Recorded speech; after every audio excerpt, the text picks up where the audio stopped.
창세기 45장의 5절 말씀을 같이 보시겠습니다. 당신들이 나를 이곳에 팔았다고 해서 근심하지 마소서, 한탄하지 마소서. 하나님이 생명을 구원하시려고 나를 당신들보다 먼저 보내셨나이다. 아멘. 성도는 하나님께서 어떤 분이신지 분명히 알아야 됩니다. 하나님은 어떤 분이시냐? 성도는 하나님께서 전능하신 하나님이시고 창조의 하나님이시고 말씀하신 것을 그대로 이루어 가시는 하나님이시라는 것을 우리가 기억해야 됩니다. 사람이 하나님처럼 전능할 수 있느냐? 사람이 하나님처럼 역사를, 세상을, 사람의 인생을 창조해 갈 수 있느냐? 불가능합니다. 아무리 대단하고 아무리 능력이 있고 아무리 권세와 돈이 많은 사람이라 할지라도 인간은 그 어떤 사람이든 하나님처럼 될 수가 없습니다. 그래서 하나님께서 자기 자신을 친히 가르쳐 주시고 내가 여기 있다고 보여주시고 알려주시지 않으시면 인간은 하나님의 존재도 계획도 인도하심도 섭리도 절대로 이해할 수 없는 게 그게 인간이라는 존재입니다. 그렇기 때문에 성도는 무엇을 해야 되느냐? 하나님께서 선한 계획과 인도하심을 가지고 있다는 걸 믿어야 되고 따라야 됩니다. 그 큰 그림, 그 계획을 지금은 볼 수 없지만 때가 되면 우리가 깨달아 알게 해주실 것이다. 그것을 잘 보여주는 인물이 바로 우리가 오늘 말씀으로 읽었던 요셉이라는 사람입니다. 요셉은요, 야곱의 아들이었는데 야곱의 아들 중에서 가장 사랑받는 아들이 요셉이었습니다. 요셉은 아버지의 특별 대접을 받았어요. 창세기 37장의 3절과 4절을 우리 한번 보시겠습니다. 요셉은 노년에 얻은 아들이므로 이스라엘이 여러 아들들보다 그를 더 사랑함으로 그를 위하여 채색 옷을 지었더니 그의 형들이 아버지가 형들보다 그를 더 사랑함을 보고 그를 미워하여 그에게 편안하게 말할 수 없었더라. 아멘. 이게 참 안타까운 얘기지만 요셉의 집에 있었던 일들을 우리가 여기서 볼 수 있습니다. 야곱은 라헬이라는 부인을 제일 사랑했어요. 라헬과 야곱 사이에 아이가 안 생기다가 뒤늦게 얻은 아들이 요셉이었습니다. 그래서 야곱에게는 배다른 다른 아들들이 여럿 있었지만 야곱은 요셉을 제일 사랑했고 그래서 요셉이 사실상 야곱의 장남이었습니다.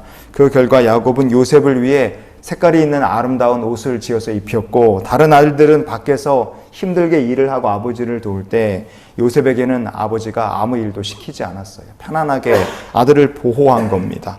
아버지가 그렇게 티가 날 정도로 사랑을 하니 다른 형제들이 요셉을 미워했고 그렇다고 이걸 말할 수도 없는 참 불편한 상황이 형제들 가운데 있었어요. 그래서 창세기 37장에는 형들이 요셉을 향하여 미워했다는 말이 세 군데나 등장합니다. 4절에도 5절에도 8절에도 미워한다는 얘기가 등장을 해요. 근데 그렇게 미워하는데 이 불난 집에 부채질을 하고 불난 데다 기름을 붓는 것처럼 참 형들이 요셉을 더욱더 미워하게 되는 일들이 딱 생기게 됩니다. 창세기 37장의 8절을 우리가 보시겠습니다. 그의 형들이 그에게 이르되 내가 참으로 우리의 왕이 되겠느냐 참으로 우리를 다스리게 되겠느냐 하고 그의 꿈과 그의 말로 말미암아 그를 더욱 미워하더니 아멘. 우리는요 이 말씀을 하나님께서 요셉에게 꿈을 주셨구나 그렇게 꿈을 주셨다는 것에 집중하여 볼 수도 있습니다. 그러나 보기에 따라서는 마치 하나님께서 이 요셉이 형들에게 더욱더 미움을 받도록 만들어 가시는 거 아닌가 그렇게 보일 지경이다 이겁니다. 하지만 37장 말씀에서 이 시점에서 하나님께서 가지고 계신 선하신 뜻이 도대체 뭐냐 정확히 알 수 있는 사람, 깨달은 사람은 한 명도 없었어요. 이게 우연의 일치인지 모르지만 요셉은 아버지의 심부름을 받아서 형들을 혼자 찾아갑니다. 한점 만나러 가는 거예요. 창세기 37장의 18절과 19절 우리가 이어서 보시겠습니다. 요셉이 그들에게 가까이 오기 전에 그들이 요셉을 멀리서 보고 죽이기를 꾀하여 서로 이르되 꿈꾸는 자가 오는도다 그랬어요. 형들은 멀리서 오는 요셉을 먼저 발견했습니다. 그리고 그들은 동생을 서로 죽이자 꾀하기를 시작했다. 성경은 얘기해요. 바꿔 말하면요. 만약에 요셉이 형들 앞에 갑자기 딱 나타나게 됐다. 그러면 형들이 아무리 요셉을 미워는 할지언정 갑자기 요셉이 나타났다면 그들은 요셉을 구덩이에 빠져서 가둬놓고 죽일까 팔까 이런 거 논의하고 뭐 어떻게 결정할 만한 시간이 형들에게 없었을 겁니다. 그랬다면 요셉이 형들의 손에 노예 상인들에게 팔리고 애굽으로 끌려간 노예가 되고 그런 일들은 아마 일어나지 않았을 거다. 우리가 그리 볼 수 있어요.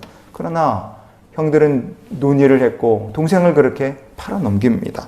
요셉은 애굽에 팔려가서 하필이면 바로 왕의 시위대 보디가드를 맡은 이 보디발이라는 사람의 집에 종으로 팔려가고 그 집에 팔려갔다가 억울한 일에 누명을 쓰고 감옥에 갇히고 감옥에 갇혀 있다가 왕에게 미움을 받아 감옥에 들어와 있던 왕을 가까이서 모시던 신하 두 사람을 만나 그들의 꿈을 해석해주고 그 중에 한 사람이 나중에 바로 왕이 자기가 꾼 악몽 때문에 고민할 때 자기의 꿈을 해석해줬던 요셉의 이야기를 하고 덕택의 바로 왕을 만나고 그 일로 말미암아 애굽의 총리가 되고 하나님 말씀하신 역사가 이루어지는 것을 우리가 볼 수 있어요.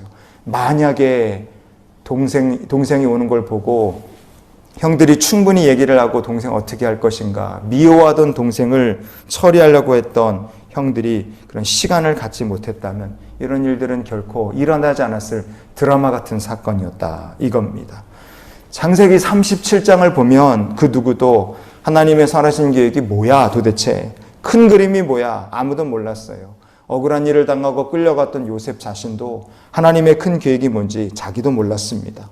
노예로 애굽에 팔려간 후에도 억울한 일을 당한 때에도 요셉은 계속해서 하나님 앞에 보시기에 경건한 삶을 살았어요. 그러나 그는 왜 하나님께서 내게 주신 꿈이 있는데도 내 삶이 이렇게 어려움을 계속 걸어가야 될까? 그는 자기의 인생에 대해서 알지 못했을 겁니다. 그러나 나중에 하나님께서 마침내 요셉에게 그동안 하나님께서 그를 이끌어 오신 큰 그림이 무엇이었는지 마침내 깨닫게 하실 때가 옵니다. 그게 바로 오늘 본문이고 요셉은 이렇게 얘기합니다. 당신들이 나를 이곳에 팔았다고 해서 근심하지 마소서, 한탄하지 마소서. 하나님이 생명을 구원하시려고 나를 당신들보다 먼저 보내셨나이다.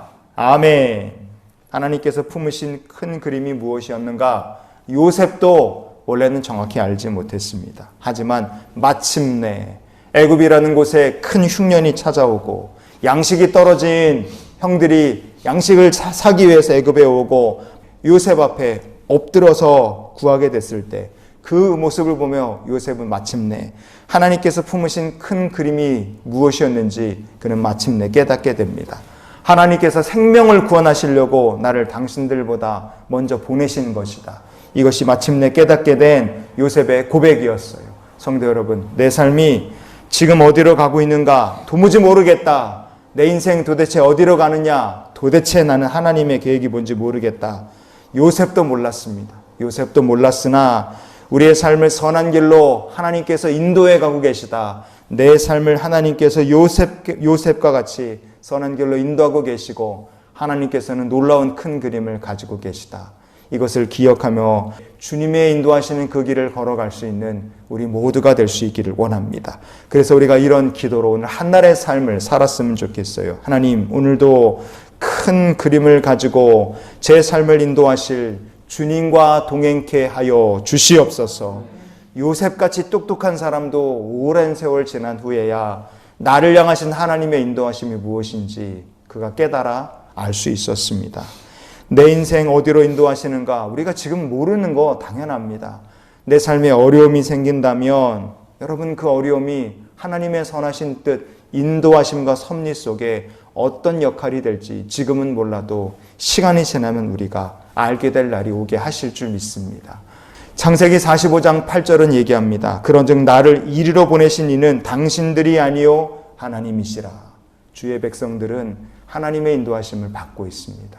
하나님께서 저와 여러분의 삶을 오늘도 예비하신 그 길, 하나님 품으신 큰 그림 속으로 오늘도 인도하고 계심을 믿으며 나의 인생 다 가도록 인도하실 주님과 동행하는 믿음의 성도 다 되시기를 주님의 이름으로 축원을 드립니다.